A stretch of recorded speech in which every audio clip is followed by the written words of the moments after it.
3, 2, 0.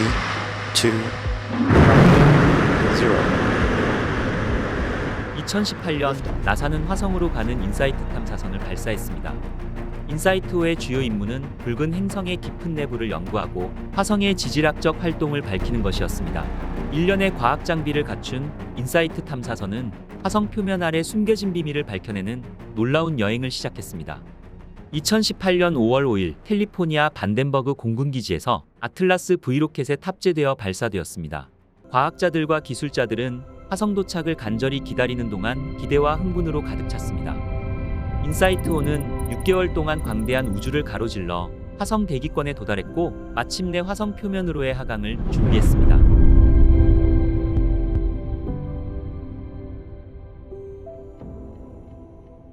화성 착륙은 쉽지 않았습니다. 지구의 1%밖에 되지 않는 화성의 대기권 통과를 위해서는 화성의 마찰력을 이용해 우주선의 하강 속도를 줄이는 고난도의 기술을 요하기 때문입니다.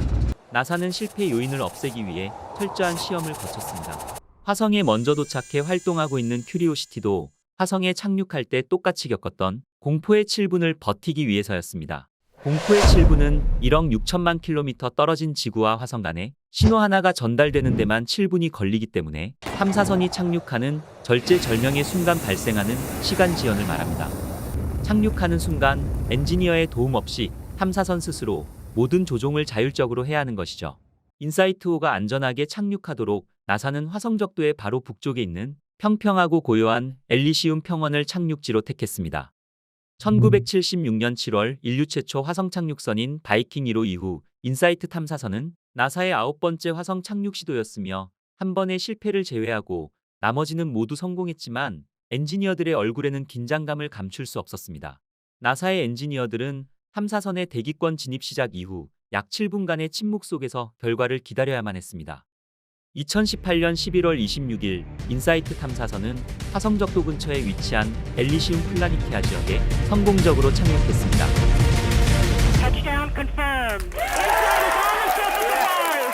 무사 착륙 소식이 전해지자 나사와 함께 이를 총괄한 캘리포니아 나사 제트 추진 연구소 직원들은 환호성을 질렀습니다. 인사이트5는 착륙 후 몇 분 만에 어두운 화성의 첫 사진을 지구로 보내왔습니다. 이 사진은 탐사선 하부에 위치한 카메라의 반투명 렌즈를 이용해 촬영되었습니다. 대부분 먼지에 휩싸여 볼 수 없었지만 작은 돌 하나와 탐사선의 다리 그리고 지평선 너머 하늘의 모습은 비교적 선명히 담겨 있었습니다. 인사이트 탐사선은 화성에 안전하게 착륙하여 탐사를 진행하였습니다. 착륙 후 인사이트5는 시간을 낭비하지 않고 다양한 도구를 펼치기 위한 세심한 과정을 시작했습니다. 곧바로 전력을 공급할 2개의 태양광 패널을 배치하였습니다. 궂은 날씨와 추운 날씨 속에서 활동을 지속하기 위해서는 전력 생성을 통해 시스템을 작동시키고 장비를 보존하는 일이 필수적이기 때문이었죠. 인사이트5가 착륙한 곳은 화성 적도 부근 엘리시움 평원으로 이곳은 화성에서 가장 평평한 곳 중 하나로 착륙지가 이곳으로 선택된 데에는 인사이트 탐사선이 이동식 탐사선이 아닌 만큼 태양전지의 자유로운 가동 여부와도 관계가 있었습니다. 탐사선이 충분한 햇빛을 받아야 함은 물론이고 최대한 적은 외부 환경 방해 요인을 고려하여 선택되었던 것이죠. 큐리오시티와 퍼서비어런스와 같은 탐사 로봇은 화성을 돌아다니며 조사한다면 인사이트5는 한자리에 고정되어 화성 내부의 특성을 신중하게 파헤치게 됩니다. 인사이트 탐사선의 주 임무는 화성이 어떤 암성으로 이루어졌는지, 지진 활동은 어떤지, 내부 온도는 어떻게 되는지, 핵의 크기와 모양은 어떻게 되는지 등을 알아내는 일들이죠. 화성의 내부 구조를 조사하는 일은 2가지 의미가 있습니다. 먼저 화성 내부가 어떤 암석으로 이루어졌는지 알아낸다면 우리가 사는 지구를 더 폭넓게 이해할 수 있을 것입니다. 그리고 화성에서 우리가 생존할 수 있는 조건을 만드는 데 도움이 될 것입니다.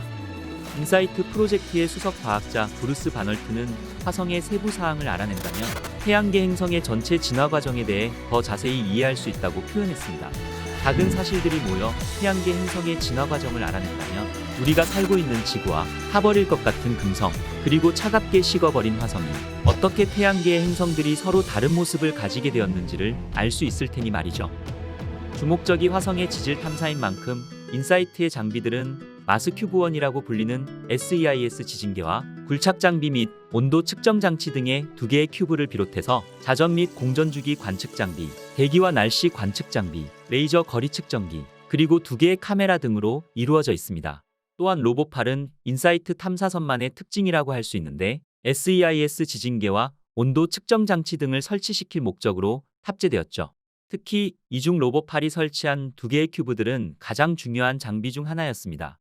첫 번째 큐브인 SEIS 지진계는 50Hz 이하의 지진과 진동을 감지할 수 있는 장치로서 설계와 제조만도 4개 이상의 큰 국가연구소들이 참여했던 장비입니다. 지구의 지진을 통해서 지구 내부 예측이 가능해진 것처럼 화성의 지진 역시 화성의 내부 추적을 위한 중요한 정보이며 화성에서 지진이 발생할 시 파동의 변화에 따라 화성 내부를 예측할 수 있기 때문인 것이죠. 인사이트 탐사선은 작은 진동에서부터 더 중요한 지진 사건에 이르기까지 규모 5의 지진을 포함하여 1300개 이상의 화성 지진을 감지하였으며 이를 통해서 지진이 발생하기 쉬운 지역을 매핑해내는 데 성공하였습니다. 그리고 더욱 놀라운 사실은 작년 성탄절 전날 화성의 운석이 충돌해 규모 4의 지진이 발생하였고 화성 표면에는 150m 크기의 대형 충돌구가 만들어진 것을 확인하였습니다. 나사는 화성 지질 탐사선인 인사이트와 화성 정찰 궤도선 MROE, 운석 충돌에 따른 지진파와 화성 표면에 생긴 충돌구를 확인하였습니다. 인사이트 탐사선은 운석 충돌에 따른 지진파를 우리에게 보내왔습니다. 화성에서 보내온 지진파의 소리입니다. 함께 들어보시죠.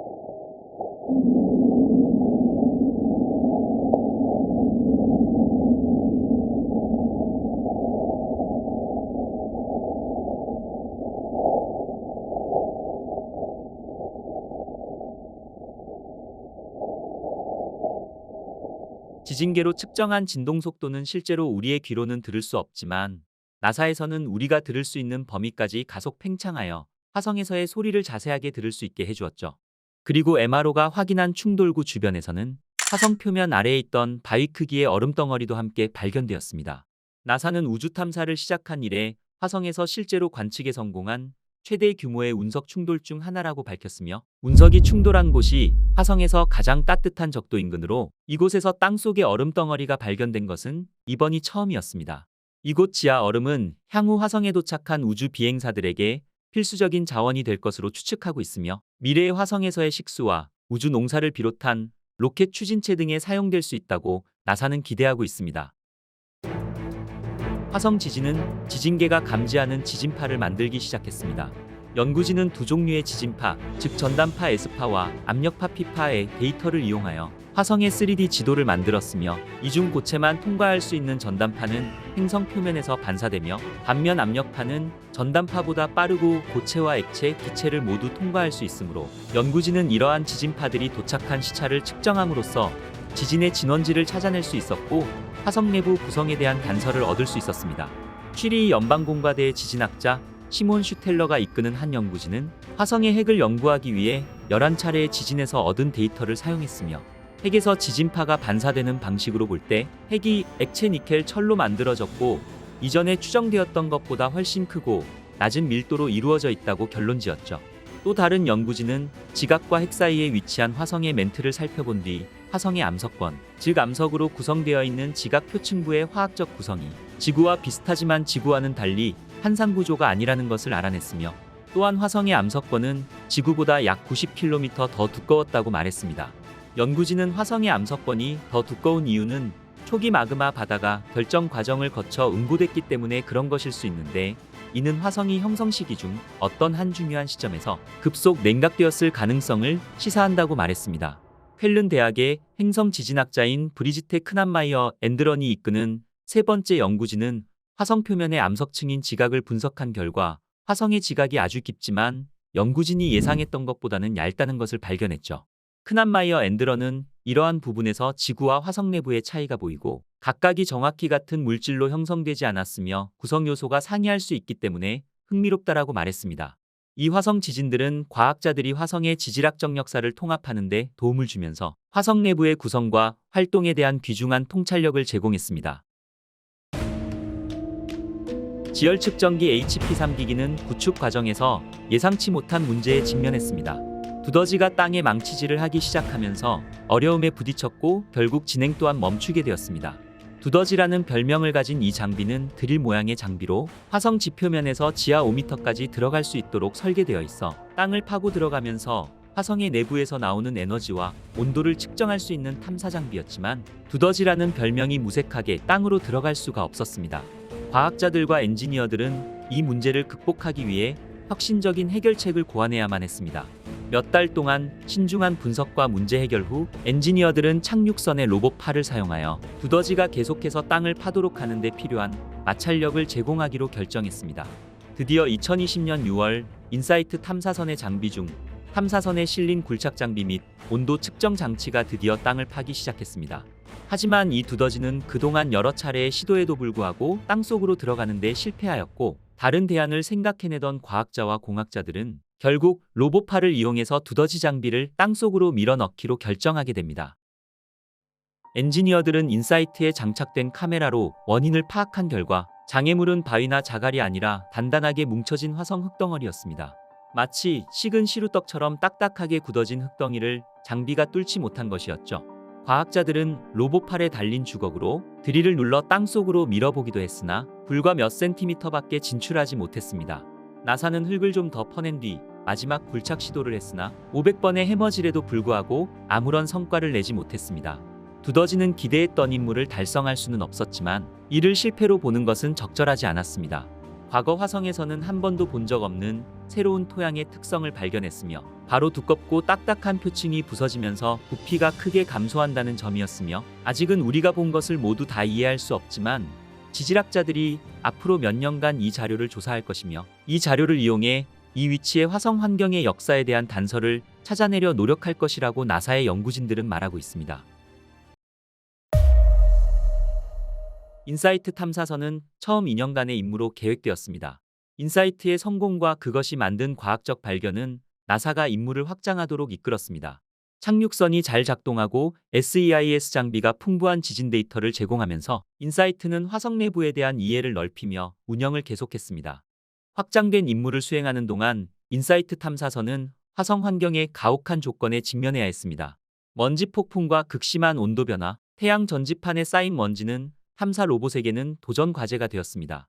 화성에 보낸 탐사선을 먼지로 잃게 된 로버는 오퍼튜니티호에 이어 이번이 두 번째였습니다.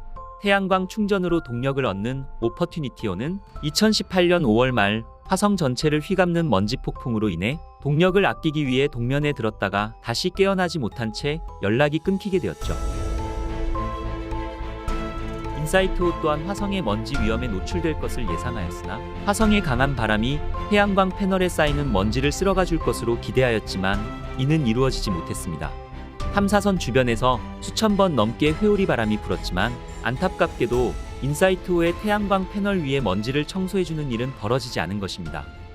화성에서 첫 동력 비행을 해내고 당초 예정됐던 기간을 훨씬 넘겨 1년 이상 활동 중인 화성 헬기 인저뉴어티도 화성 먼지의 위협을 받기는 마찬가지였습니다. 태양광 패널에 먼지가 쌓이면서 6개의 리튬이온 배터리에 대한 충전 효율이 떨어지는 데다가 활동 지역인 북반구에 겨울이 다가오면서 햇빛 양이 더 줄어드는 설상가상의 위험한 상황에 부닥쳤습니다. 인저뉴어티는 이달 초 퍼서비어런스와 한때 연락이 끊겼다가 복원돼 나사 관계자들이 가슴을 쓸어내린 적이 있는데 이때도 동력 부족이 원인이었던 것으로 나타났죠. 현재 화성에서 활동 중인 큐리오시티와 퍼서비어런스호는 핵추진 로버여서 먼지에 대한 위협에서 비교적 자유로운 상태이지만 아쉽게도 인사이트호는 태양 전지판을 탑재하고 있으며 또한 화성의 평원을 누빌 수 있는 로버가 아닌 화성 표면에 고정되어 있는 착륙선인 탓에 점차 동력을 잃어가고 있었죠. 실제로 2021년 4월 인사이트호의 태양광 패널에 먼지가 쌓이면서 동력을 제대로 얻지 못해 수면 상태에 돌입한 일도 있었으며, 가장 큰 문제는 인사이트가 착륙한 화성의 엘리시움 평원은 강한 바람이 불지 않는 곳이라는 점이었습니다. 따라서 태양광 패널 위에 두껍게 쌓인 먼지를 치울 방법이 없는 상태였고, 인사이트호의 엔지니어팀은 태양광 발전 효율을 증가시킬 방법을 찾아야만 했죠. 연구팀은 태양광 패널의 먼지를 털어내기 위해 착륙선의 한쪽 로봇팔로 탐사선의 태양광 패널 옆쪽에 모래를 뿌려 이를 통해서 바람을 일으키며 먼지를 털어내는 엄청난 아이디어를 생각하게 되었습니다. 이 놀라운 아이디어는 결과적으로 패널의 먼지를 제거하는데 큰 도움이 되었고, 그 결과 하루에 약 30와트시의 에너지가 증가하였습니다. 인사이트의 가동 기간은 본래 2년이었습니다. 이후 엔지니어들은 부지런히 로버의 동력 자원을 관리하였으며 2차례 임무 기간을 연장하였습니다. 하지만 태양 전지판에 화성먼지가 쌓이면서 화성 탐사선 인사이트-5는 화성 착륙 4년 만에 작별을 고해야만 했습니다. 인사이트-5는 먼지로 뒤덮인 자신의 사진을 지구로 송출했으며 이 사진이 인사이트 탐사선이 보낸 마지막 사진으로 기록되었습니다. 태양계 탄생 초기의 화성과 지구는 상당히 유사한 점이 많았습니다. 바다가 표면을 덮고 있었지만 그 후 오랜 기간 동안 지구는 생명체가 살기에 좋은 환경이 되었으며 화성은 대기와 물을 잃고 우리가 알고 있는 현재의 척박한 황무지로 변하게 되었죠. 화성의 내부에 관한 더 많은 지식이 쌓인다면 이는 두 행성의 운명이 갈린 이유를 알아내는데 도움이 될 수 있을 것입니다. 오늘의 우주의 발견은 화성의 차가운 표면 위에서 묵묵하게 한 자리를 지키며 4년간의 화성 탐사 임무를 끝내고 은퇴한 인사이트 탐사선에 대해서 알아보았습니다. 변함없는 의지와 과학자들과 엔지니어들의 헌신으로 화성 내부에 대한 우리의 지식의 한계를 뛰어넘게 해주었으며 화성의 지진 소리를 듣고 열 흐름을 연구함으로써 화성의 지질학적 활동에 대한 더 깊은 이해를 제공해 주었습니다. 오늘의 우주의 발견은 여기까지입니다. 우주에 대한 궁금증과 우주에 대한 여러분의 생각을 댓글로 남겨주시면 영상 제작에 많은 도움이 됩니다. 그리고 더 많은 우주 영상을 보시고 싶으신 분들께서는 영상 끝부분의 정주행 영상을 클릭하시면 더 많은 우주 이야기를 편안하게 시청하실 수 있습니다. 저는 또 더욱 재미있는 우주 이야기를 가지고 다시 찾아뵙겠습니다. 끝까지 시청해 주셔서 감사합니다.